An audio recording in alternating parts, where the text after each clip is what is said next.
Fantastic. And we can make a start. Excellent. Well, thanks for joining us for this webinar this afternoon on behalf of Happy to Host Education. It's great to be with you. My name's Darren White. I'm a MAT EdTech lead.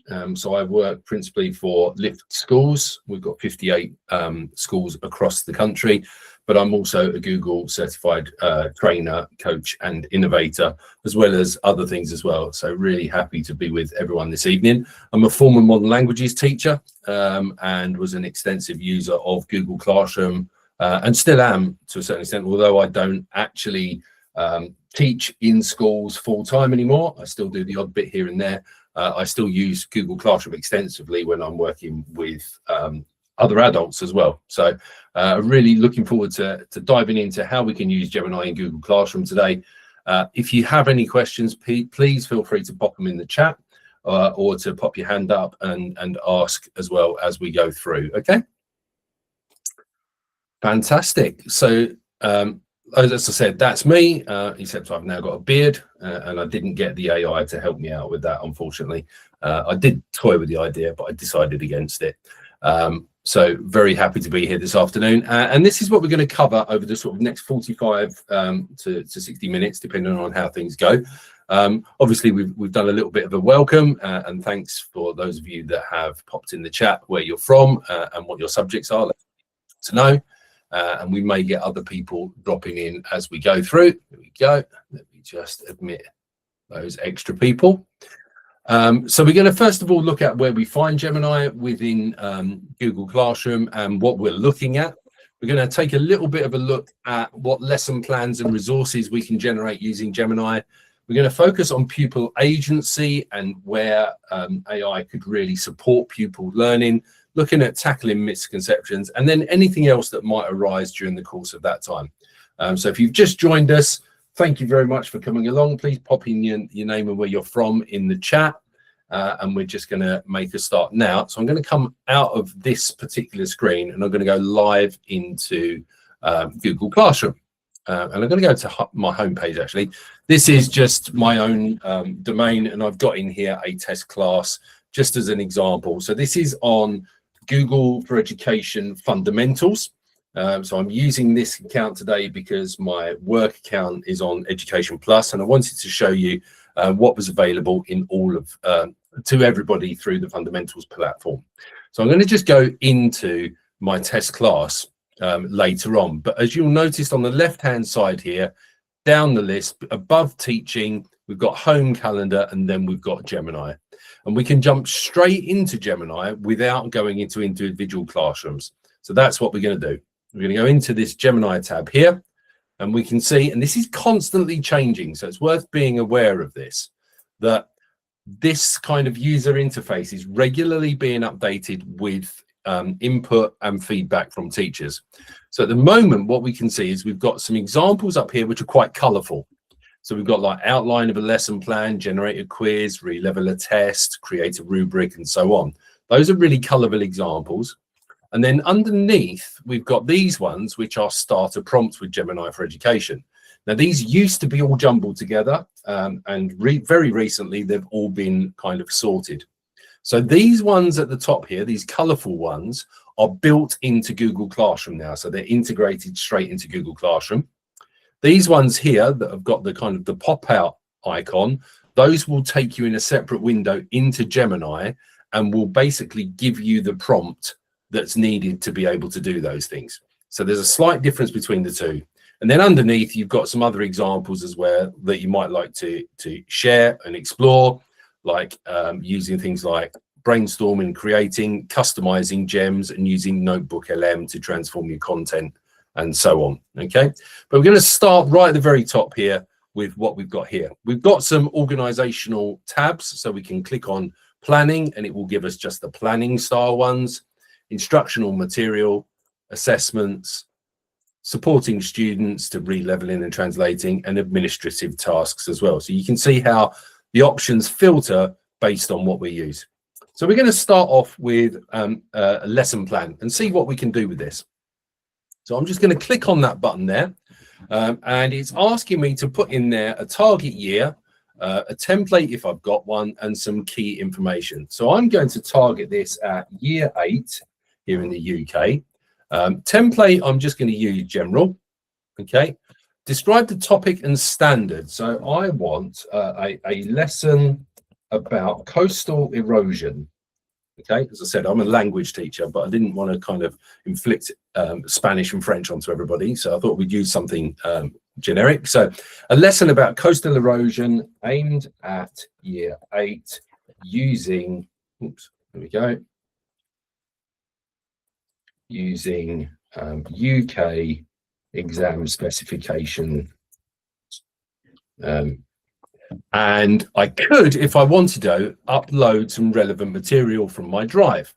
So if I click here, I can go to my drive and I can see if I've got anything in here. Now I've got a file here called coastal erosion. So I'm going to add that in just as a little bit of context to help with the planning of the lesson. And now what it's going to enable me to do is generate the learning objectives for those pupils for this particular lesson. So I'm going to go ahead and do that. It doesn't take very long. Sometimes it takes a little bit longer when you're also on a Google Meet at the same time. So we just need to bear that in mind, because obviously we're using a lot of bandwidth. There we go. So we've got some suggested learning objectives here. Students will be able to define coastal erosion and identify the 4 main processes. They'll be able to explain how climate change through stronger storms and rising sea levels will increase the speed of coastal erosion. I can edit that directly if I want to by just typing before I go any further, or I can regenerate those learning objectives if I want to try and get something different. If I like what it's come up with, I can give it a thumbs up or a thumbs down. And it's really important we do that, because this is how the system's learning. So if we like what we've given and we give it good content, we'll get more of that. And if we don't like it and we give it the thumbs down, we'll get less like that. Okay. I can now describe my class if I want to. So I can say it's a class of 30, mixed ability, reading age between 12 and 14, for example. And I'm going to say 1 pupil has dyslexia as an example. Okay, so that's just giving it a little bit of context about my class. Unfortunately, you can't kind of pre-save that and use the same thing every time. You do have to type it, but it might be the kind of thing you set up a keyboard shortcut for. But I'm going to generate this lesson plan now. Let's see what it comes up with. And by all means, on your own devices, if you're able to have a separate window open, feel free to try and do the same for yourselves. Is that a question from somebody? Okay, that's right. So we've got a lesson about coastal erosion aimed at year 8. What we've got here is the lesson overview. So introducing year 8 students to the concepts of coastal erosion. It's given me a list of the materials that I might need, the preparation that I need to do, including displaying the acronym hydraulic action, abrasion, attrition, and solution prominently somewhere in the classroom. It suggested that I group students into pairs and making sure that the pupil with dyslexia has a principal partner. It's given me some common misconceptions that I might as well. We just let people in. Is that gone? There we go. Bear with me a second. There we go. So it's given me some common misconceptions. And then we've got activity 1, decoding HAAS. We've got activity 2, a 2-part climate threat explaining acceleration. We've then got the future coastline dilemma and a year 8 briefing, which is gives us the teacher's description, exactly what the pupils need to do. There's also then a suggestion for assessment or exit ticket that we might do. So the prompt, coastal area is experiencing rapid erosion, define coastal erosion, and then part B, explain 2 distinct ways. And we've got examples there. And if we want to, we can export that, or we can copy it, or we can modify it. So if we know we've got pupils that are really keen on certain themes, we can maybe do that. If we wanted to be specific to a certain area, we could try that. So we could modify with a prompt if we wanted to. So we might say, modified this to feature common UK areas affected by coastal erosion, such as the Norfolk coast, for example, and see what it does. So we're going to regenerate this part of it. So we don't have to accept what it offers because, of course, it's AI and it's not always going to be right. It's not fact. It needs to be checked. So now we've got, so now it's specific to the Norfolk coast. There we go. We've got references to things like Holderness Coast and Habsburg there. So it's really kind of picked up that additional information that I wanted it to and kind of modified that content ready to go. And if I'm ready to use that in a lesson, all I've got to do is click export. So if I export to docs,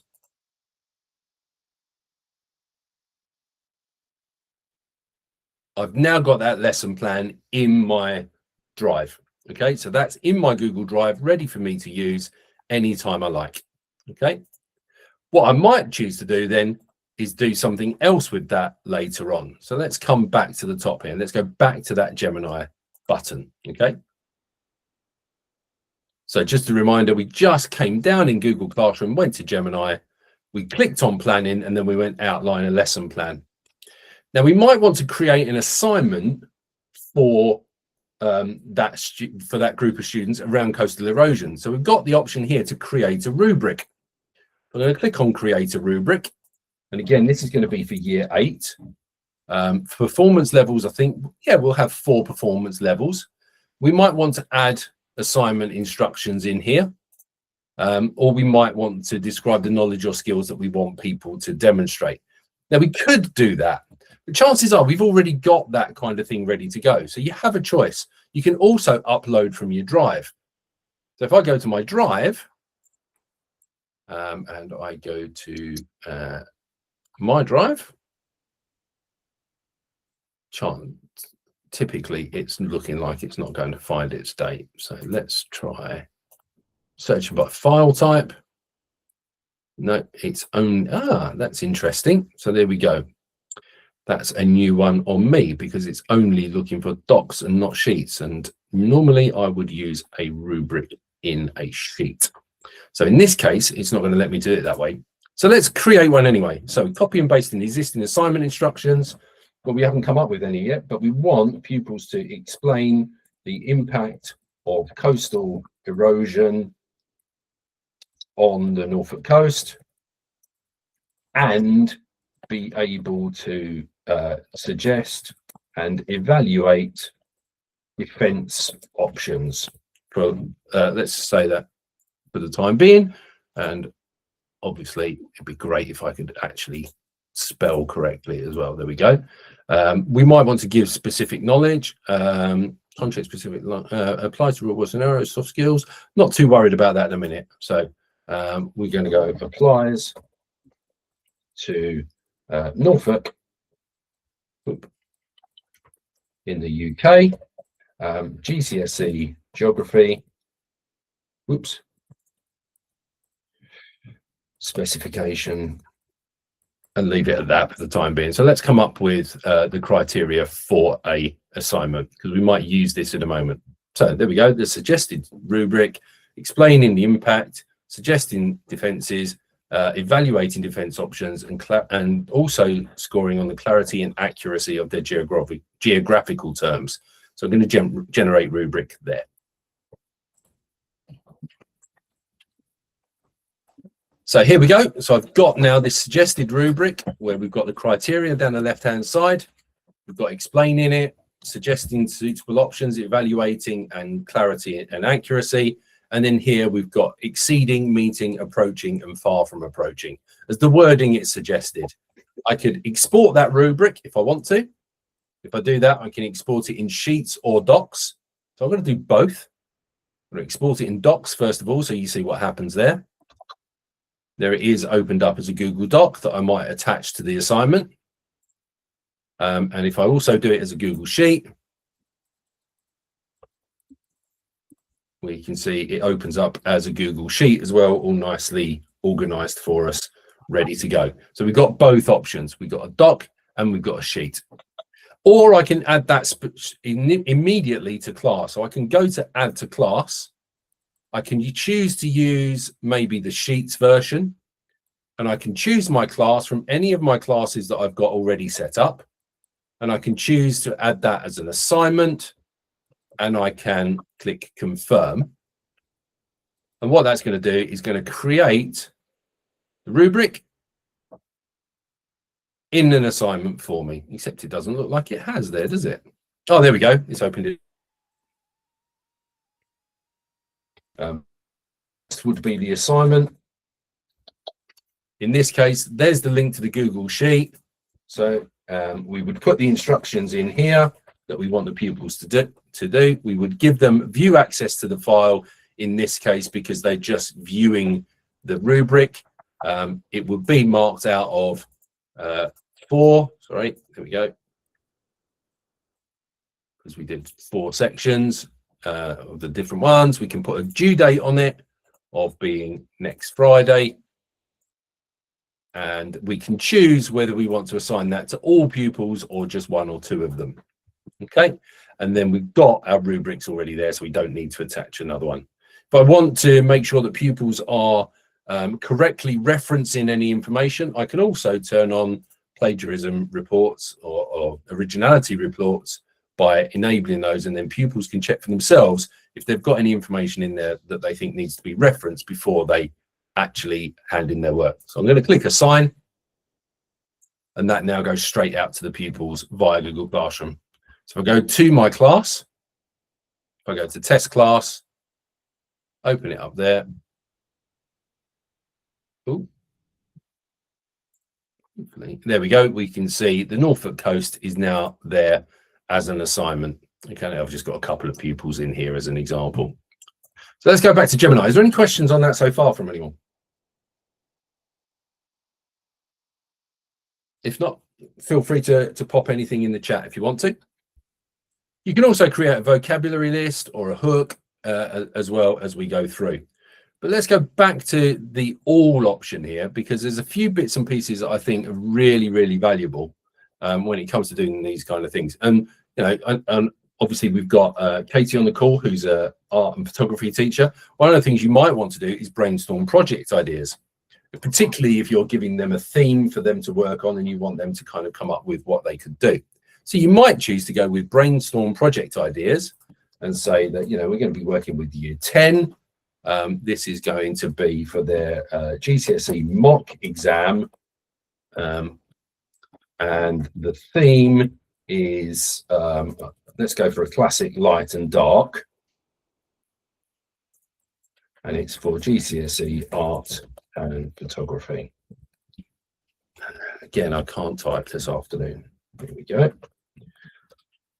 Now, I could choose to upload something from Drive, which is what I did last time, but I'm not going to this time, just to show you exactly what it does. So generate learning objectives.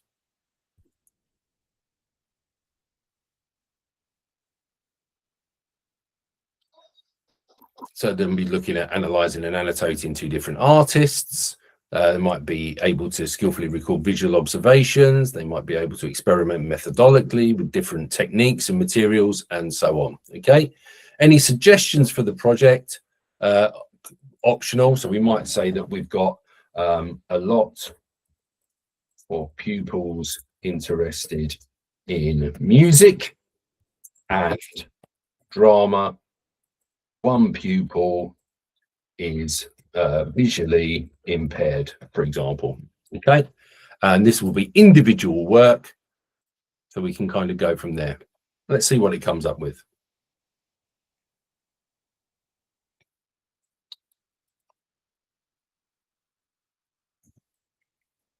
Okay. Oh, it's suggested a performance portfolio in this case, possibly because I mentioned drama.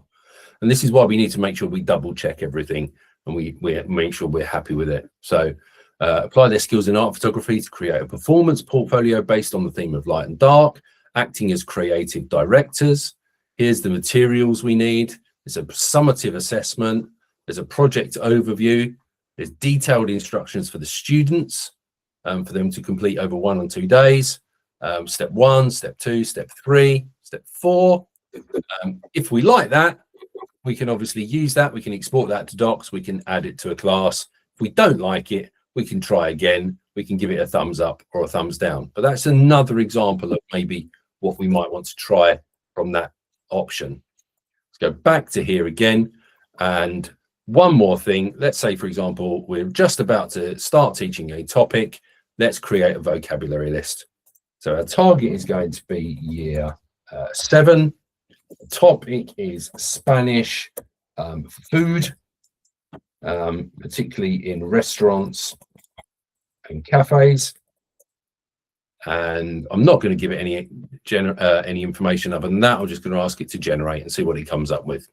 So you can see that all of these tools are applicable in loads of different subjects. And it's really a case of kind of playing around with it and seeing what works and what doesn't. Okay, so we've got things like menú, tapas, camarero, cuenta, reservar, propina, terraza, desayuno. We've got, what's really nice is the kind of the terminology itself, whether it's a noun or it's a verb, and those are all really valuable and valid terms that we might use. It's also then given us a definition of what those are in case the people don't understand, and has also kind of put in there a use case scenario as well. So it kind of helps. Because I'm using foreign language with this, it's slightly different because it's obviously the example it's giving is in English because that's what it's used to doing. But if you were using kind of terminology for your own subject, it would put that into context in English for you as well. That's really relevant, and I can, again, export that to docs, or I can add that to class. Okay. Right.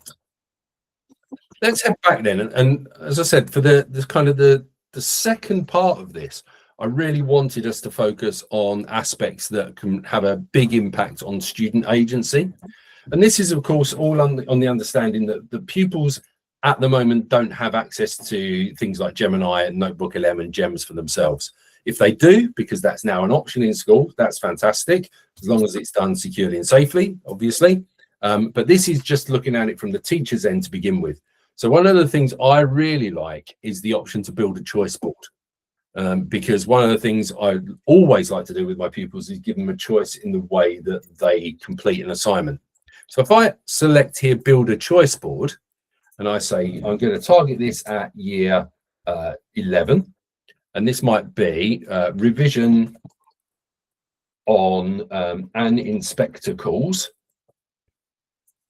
because they're preparing for their GCSE. And again, I think I've got dodgy keys today. There we go. Revision on an inspector calls. And all I'm doing is putting that in as the title, and I'm hoping that Gemini understands that. Okay, so I'm going to build a choice board but with revision activities about an inspector calls, and I'm just going to generate those learning objectives again.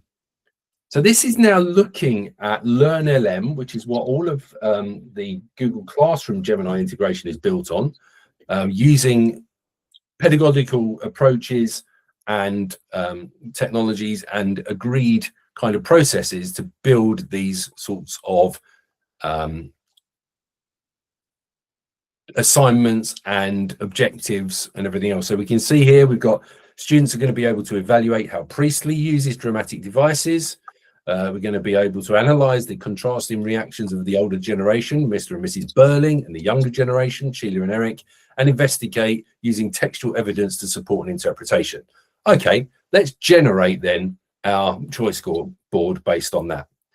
So this is going to produce, and it varies, sometimes 5 or 6 different ways that pupils could complete this assignment. So what have we got? We've got 3 here, first of all. We've got create a dramatic irony deep dive presentation of about 5 to 7 minutes. That's going to be about 3 hours worked for the pupils.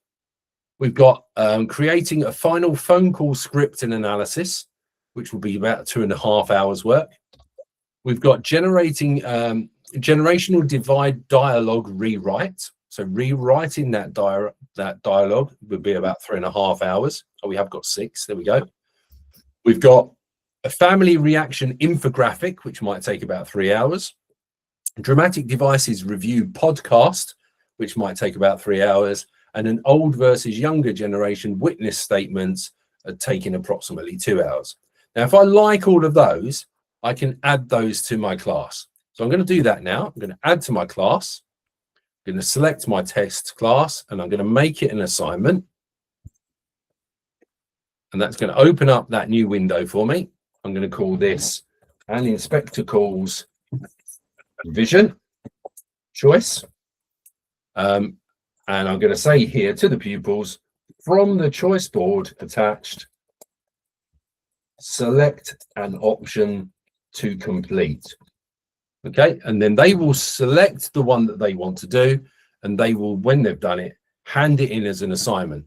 So students are going to be able to view this version of the board, and then they're going to choose whether they create a podcast, whether they create an infographic, whatever they're going to do. And I might say that I'm going to mark it out of 10 in this case. I'm going to get a bit of due date because it's going to take them a while, of a few weeks. And I'm going to add it to the topic. We haven't got a topic, so let's call this an inspector calls. Okay. Just check that. Okay, no problem. Thanks, Katie. You'll get the recording as well afterwards. So, okay. So we've now got all of that in there. If I click on all students, I can choose to assign it to specific students as well. We just correct the spelling there. And now I can click assign. And all of my students are going to get the option to do any of those 6 things. But the advantage for me as the teacher is in the Google Classroom, it's one assignment. So I've not got one assignment that's an essay, one assignment that's a podcast, one assignment that's an infographic, one that's a rewrite. Everything is the same thing. It's all in one assignment. If I go to my Google Classroom now, we can see it's there. And regardless of what the pupils choose to do from that example, they're all going to submit in exactly the same place. So it keeps my mark book and keeps my Google Classroom really tidy. I think that's a really good way of giving pupils agency over how they choose to respond and what might suit them and what might interest them, particularly when it comes to revision and things like that. So that's one aspect. And then, of course, we've also got those supporting students options here, like releveling a text and translating a text. So if we go to relevel, first of all, this is going to be targeted at year 10. I can add my text or I can upload, but I can only upload from Drive.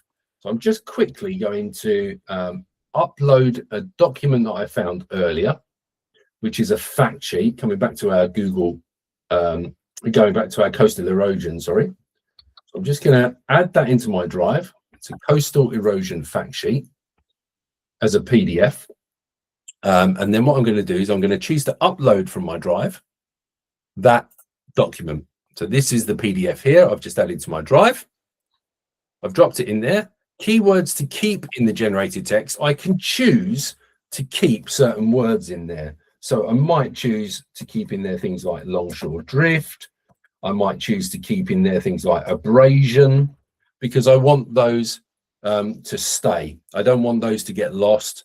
I might add in as well, kind of like wind, and also let's go with hydraulic.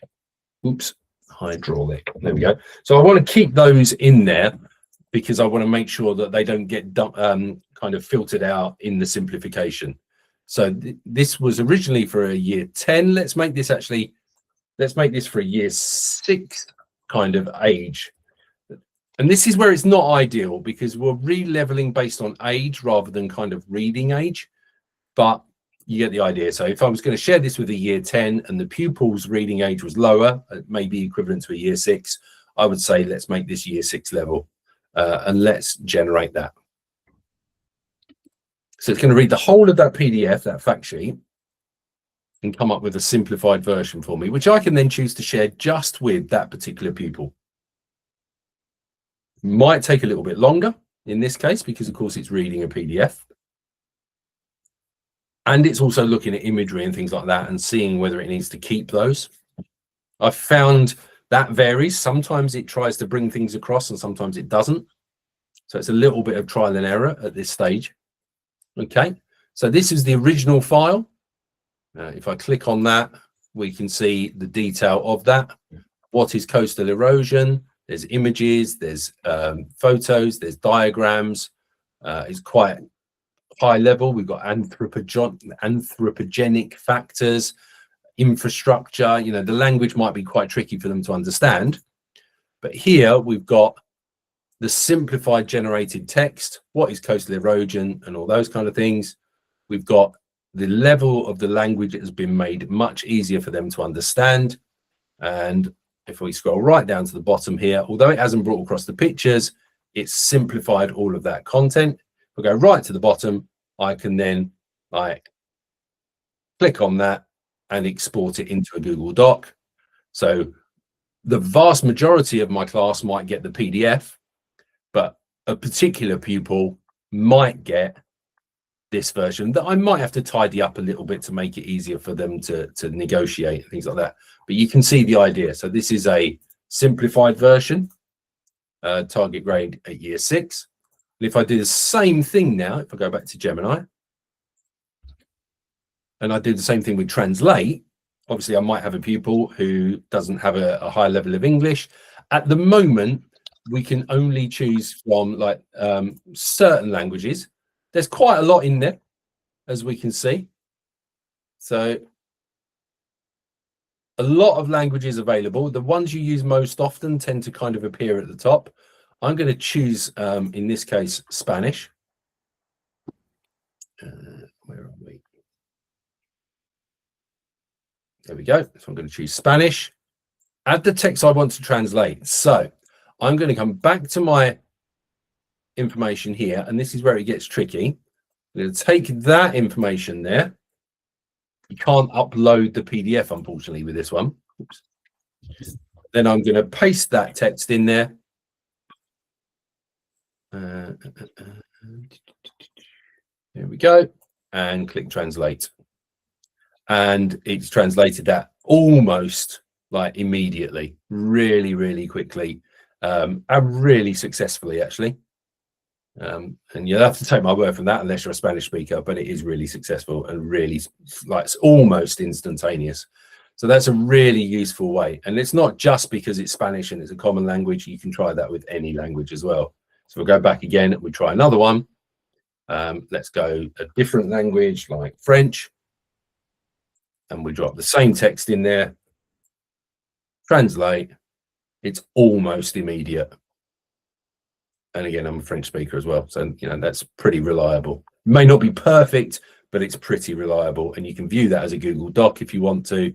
Add that to your classroom and give it to your pupil to read as a handout or electronically as well.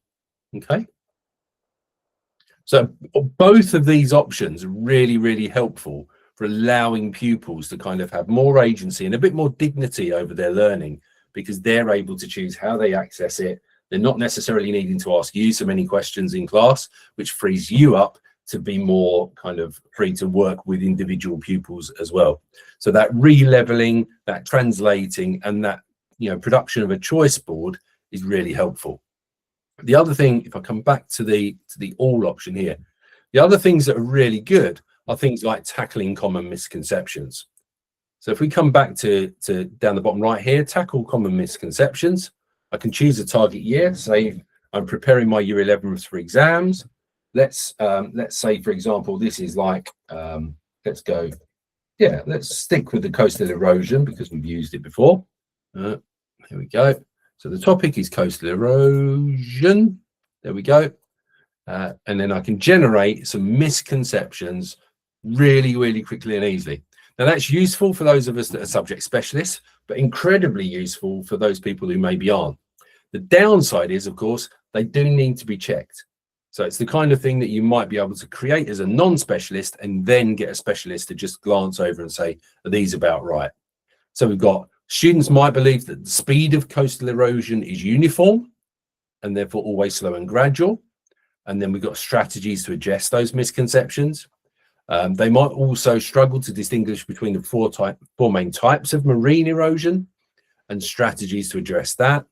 They also might believe that coastal defences primarily stop erosion entirely rather than just managing it, and there's ideas on addressing that. And then we've got confused weathering with mass movement and erosion, and there's ideas for that as well. And a fifth one, students overestimate the universal protective capability of beach width. And again, some ideas about how you might tackle those misconceptions with the pupil. So again, really useful to kind of help you as a thought partner, really, when you're preparing your students for exams and things like that. Let's just go back to the Gemini page. And then the newest version, you've got the option here to write a story and to create an audio lesson. So we're going to look at both of these before we finish up. So you can write a story with a target year group in mind. So say, for example, we've just done transition into year 7. And we might have, what should the topic or plot of the story? A young girl, best friend, moves away and she is lonely, for example. So particularly useful around like transition time and all that kind of thing. So aim at year 7, and keywords to include, I'm going to just pop in here friend, maybe like resilience, just to get us some words in there, miss, and friendship as well. Let's go with that. So we can add loads and loads in there if we want to, but this is going to come up with a story for us. Let me just correct that. She's lonely. There we go. So if we're trying to address particularly sort of like social issues, we've got here now, this is written a story for us. Lily's friend Maya left the day color drained out of the world. Unfortunately, look, it's used US English, and I'm reliably informed they're working on kind of regionalization of that. But it gives us a little story that we can read with the pupil. And it also gives us some kind of like takeaways to ponder that the pupils might want to consider. So that's quite nice. It's not as good as the storyboard or the storybook version in GEMS, as an example, but it is still quite useful in certain circumstances. And then the other one I wanted to show you is the create an audio lesson, because that went live this week. So we might target this at year 8, for example, and we want a lesson on longshore drift.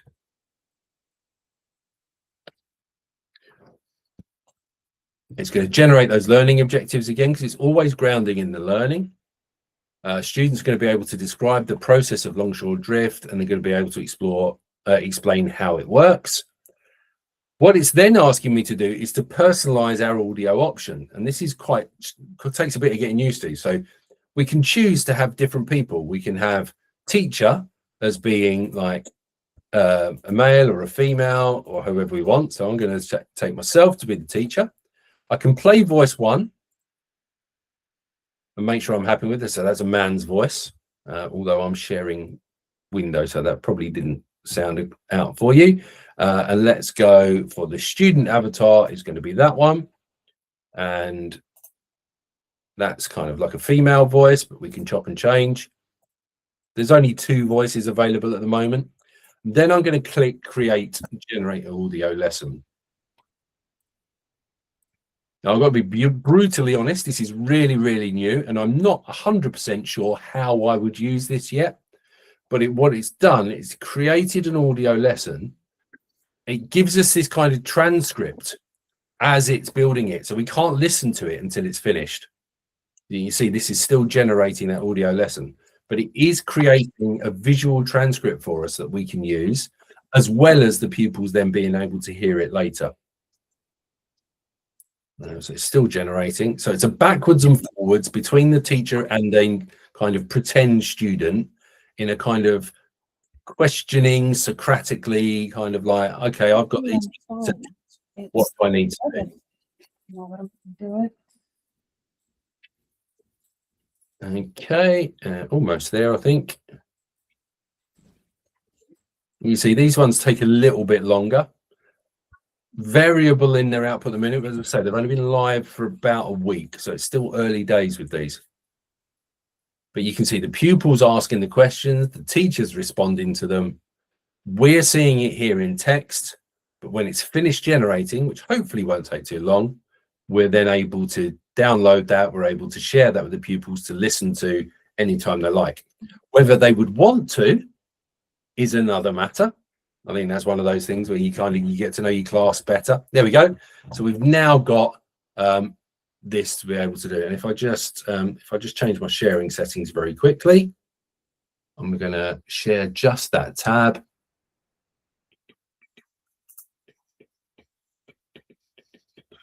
Jeez, that one there. And then you should be able to hear what this sounds like. Today, we're going to explore a fascinating process that constantly shapes our shorelines, called longshore drift. It's the reason why the sand on a beach is always on the move.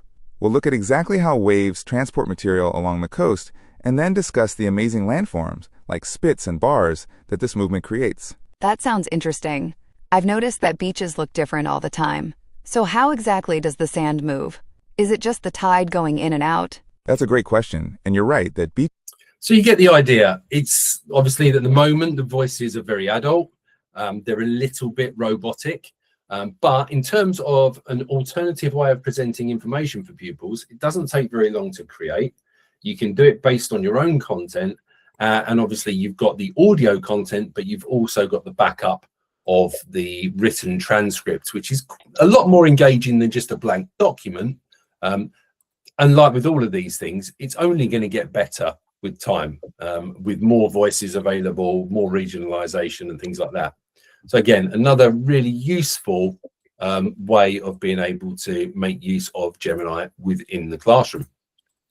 Has anyone got any questions?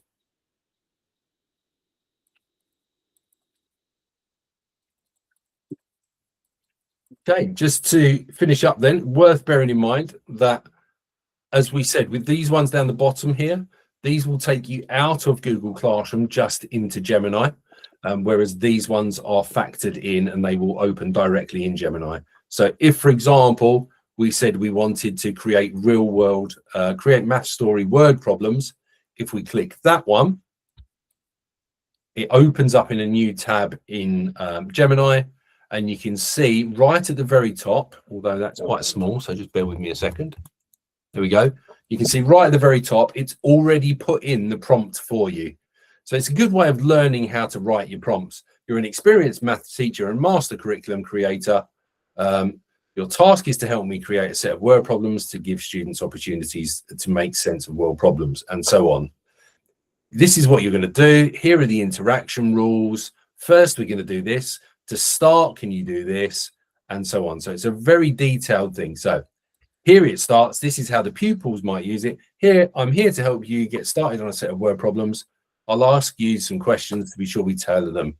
Okay, to start, tell me a little about your goal with this set of word problems.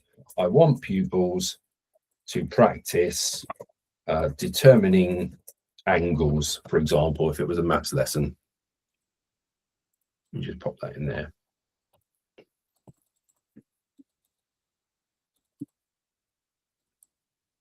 So to make sure these problems are at the right level, what's the specific grade level or age group, and which angle relationship should we focus on?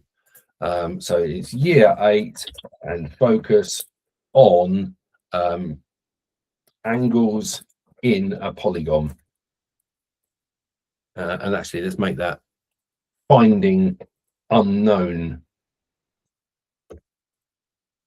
angles in a polygon. Let's see what it comes up with. Oh, spelled and wrong.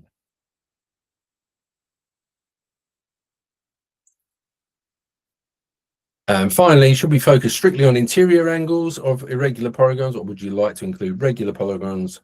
Let's go interior angles of regular polygons.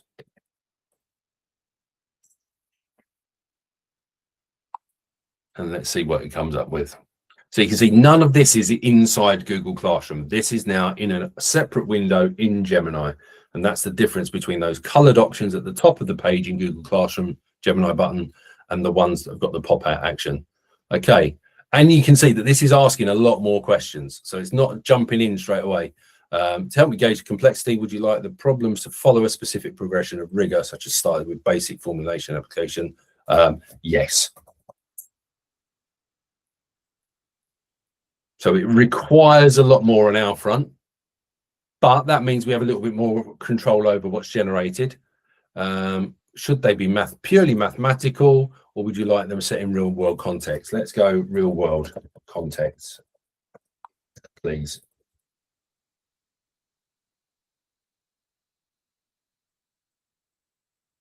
Hopefully we're there. Oh no, how many problems would we like? Oh, let's have 4.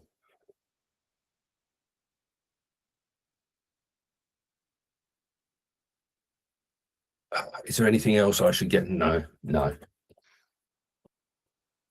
So this is a little bit more tedious, but it does give you the more control than the kind of the ready-made stuff.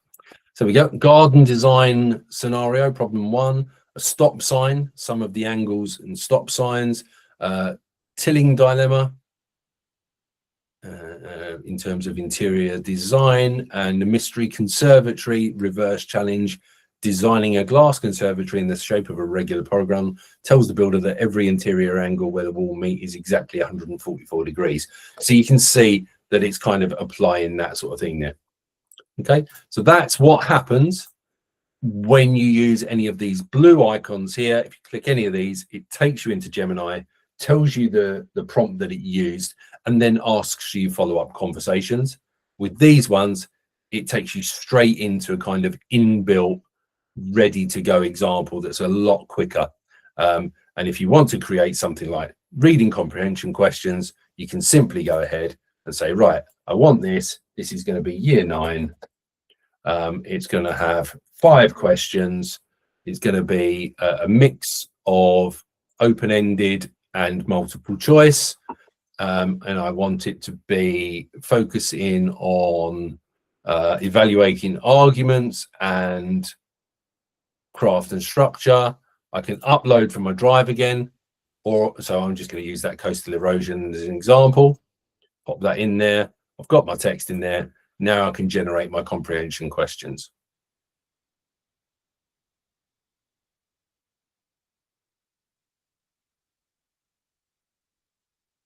And it just takes a little while. There we go.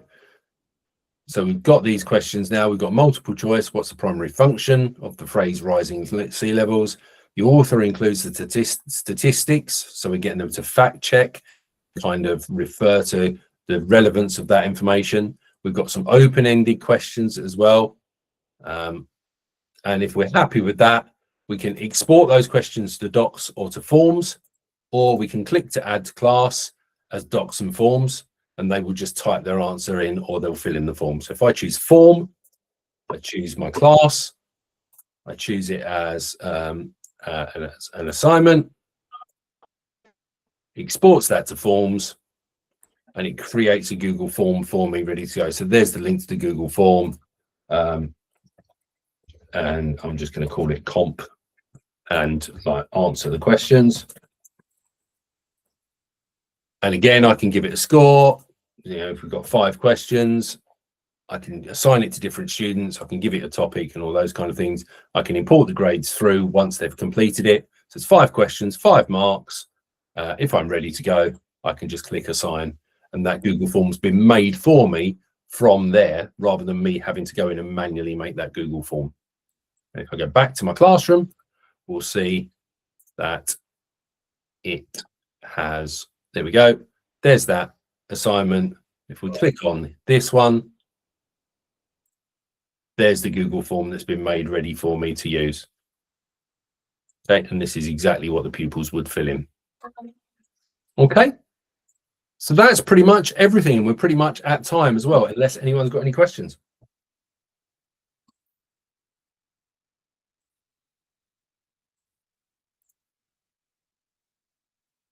And if not, let me just come back to this one here.